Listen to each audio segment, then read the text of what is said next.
Monumen Nasional atau Monas yang berdiri megah di tengah-tengah kota Jakarta ternyata berawal dari ide seorang masyarakat biasa yang bernama Sarwoko Martokoe Soemo. Sarwoko, kata wali kota Jakarta periode 1953-1960, Sadiro, menginginkan sebagai ibu kota negara, Jakarta harus memiliki simbol perjuangan bangsa yang berbentuk tugu di tengah-tengah kota.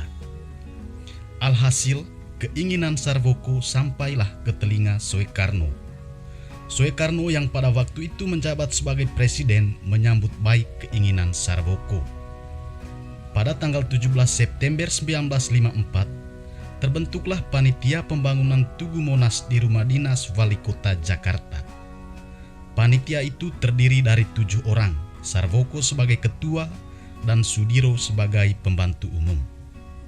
Setelah panitia terbentuk, pada tahun 1955 diadakanlah sayembara dengan melibatkan 51 peserta dari kalangan arsitek dan seniman seperti pelukis S. Sudjojono dan arsitek Ir.F. Silaban. Sayembara ini hanya menghasilkan pemenang kedua, yaitu karya Silaban. Setelah panitia bekerja selama 5 tahun, Soekarno menilai bahwa kerja panitia Tugu Nasional tidak memuaskan sehingga membentuk panitia baru. Melalui surat keputusan Presiden nomor 214 tanggal 30 Agustus 1959, dibentuklah panitia Monumen Nasional. Terkait ketidakpuasan Soekarno ini, Sudiro menulis bahwa pada mulanya panitia hanya ingin mendirikan tugu setinggi 45 meter yang di dalamnya disimpan bendera pusaka. Akan tetapi Presiden Soekarno menginginkan lebih dari itu. Tugu harus lebih tinggi dari 100 meter. Di dalamnya harus ada museum dengan dinding yang diukir. Selain itu, harus ada lift yang mampu membawa pengunjung ke puncak tugu. Bagian atas tugu harus terbuat dari emas murni dengan berat beberapa puluh kilogram. Sudiro menulis bahwa panitia kewalahan dan tidak mampu mengikuti ide-ide Presiden Soekarno. Pada tahun 1960 dilakukanlah sayembara kedua yang diikuti oleh 222 orang. Pada sayembara kedua ini dihasilkan 136 desain yang merupakan karya perseorangan atau kelompok. Sayembara kedua juga tidak menghasilkan karya terbaik. Pada tahun 1961, susunan kepanitiaan kembali dirombak secara besar-besaran. Presiden Soekarno bertindak sebagai ketua panitia dan Kolonel Umar bertindak sebagai ketua harian. Karena tidak ada pemenang di sayembara pertama dan kedua, Soekarno akhirnya menunjuk 2 arsitek terkemuka di Indonesia saat itu, Soedarsono dan F. Silaban, untuk menghasilkan rancangan. Keduanya mengerjakan rancangannya masing-masing dan yang dipilih oleh Soekarno pada tahun 1961 adalah rancangan Soedarsono. Tepat pada 17 Agustus 1961, pembangunan Monumen Nasional dimulai, ditandai dengan pemancangan tiang pertama. Proses pembangunan Monas berlangsung selama 14 tahun yang dilakukan dalam 3 tahap. Tahap pertama dimulai pada tahun 1961 yang dikerjakan oleh Panitia Monumen Nasional dengan Presiden Soekarno sendiri sebagai ketuanya. Pendirian dimulai dengan fondasi yang baru rampung pada Maret 1962. Pembangunan tahap kedua dimulai pada tahun 1966 oleh Panitia Pembina Tugu Nasional yang dikepalai oleh Menteri Pendidikan dan Kebudayaan. Tahap kedua ini fokus pada pembangunan fisik. Pengerjaan dilanjutkan kembali pada tahun 1969 hingga 1975. Tahap ketiga dengan tambahan diaroma pada Museum Sejarah sebagai bagian dari Monumen Nasional. Ketika Monas mulai dibangun pada tahun 1961, Indonesia sedang mencalonkan diri untuk tuan rumah Asian Games keempat tahun 1962.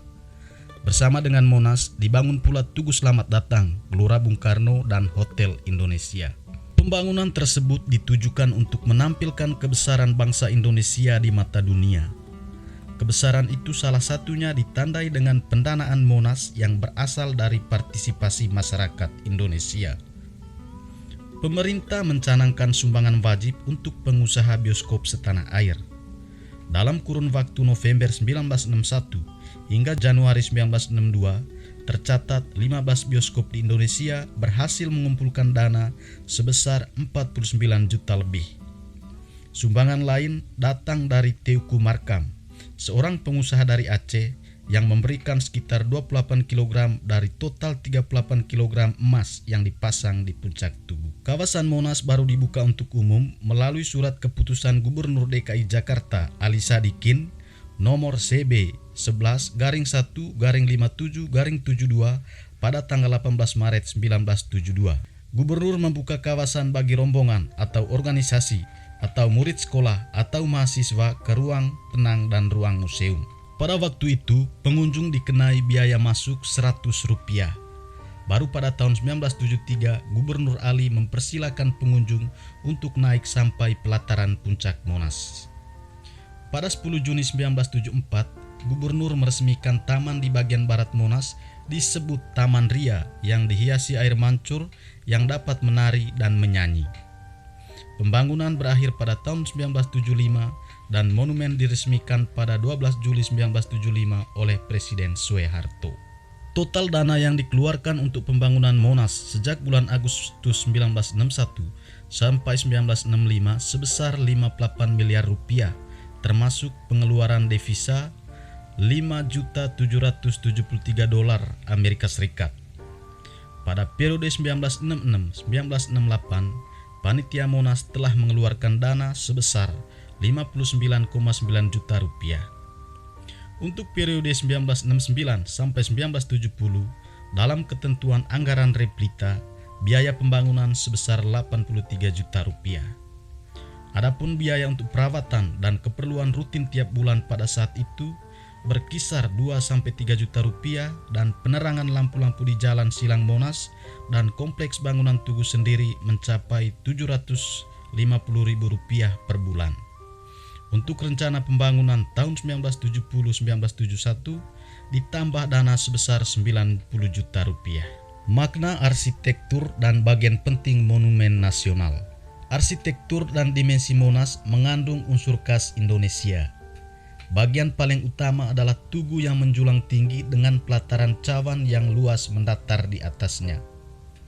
Tugu merepresentasikan lingga, alu atau antan, sedangkan pelataran cawan merepresentasikan yoni atau lumpang berbentuk raksasa.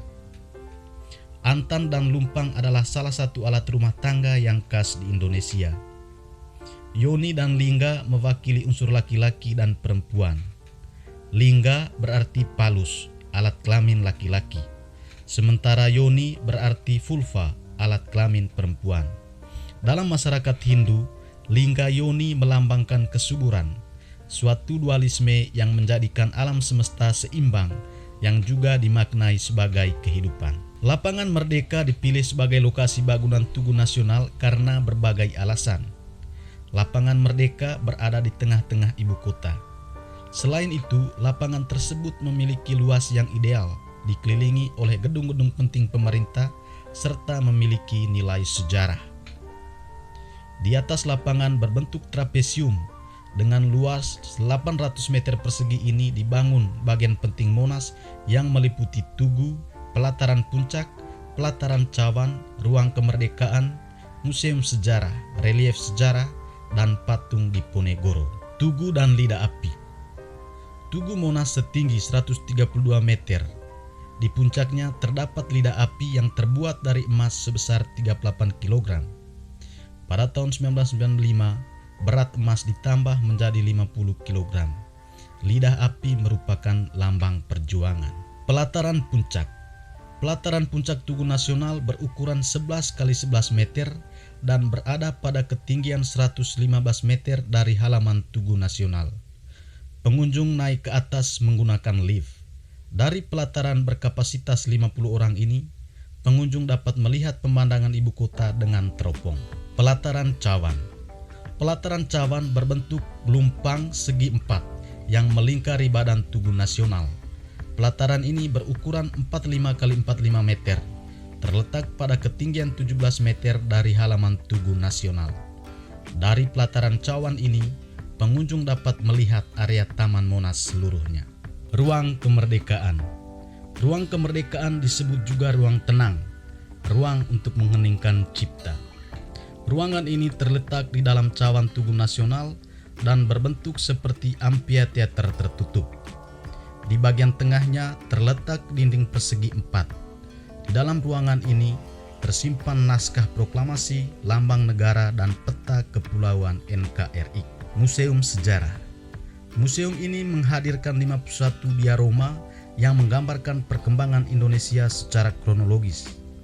Museum seluas 80x80 meter ini dikerjakan oleh 3 tim, yaitu tim sejarah, tim pelukis, dan tim boneka yang membuat patung dari adegan yang sudah digambarkan oleh tim pelukis. Relief sejarah. Monas juga memiliki relief timbul berada di luar Tugu yang menceritakan perjalanan bangsa Indonesia sejak zaman kerajaan seperti Majapahit dan Singosari, pendirian organisasi Budi Utomo dan Sumpah Pemuda, revolusi dan perang kemerdekaan, hingga pembangunan pada masa Indonesia modern. Patung Diponegoro. Patung ini adalah pemberian Dr. Mario Pito, seorang Italia, mantan Konsul Jenderal Kehormatan Indonesia di Italia.